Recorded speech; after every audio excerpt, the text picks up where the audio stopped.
El día de hoy quiero compartir con ustedes el unboxing de Bixere de Electimus.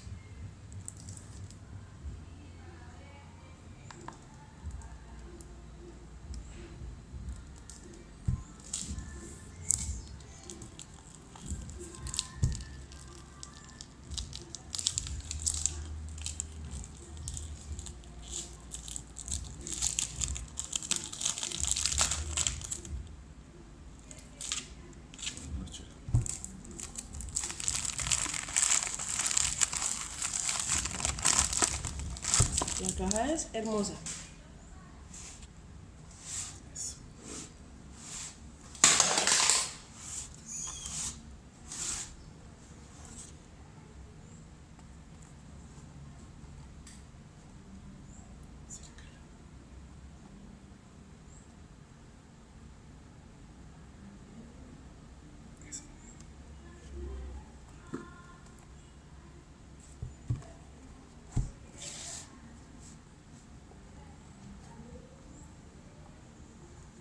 Y la botella es preciosa.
Bixere de Electimus.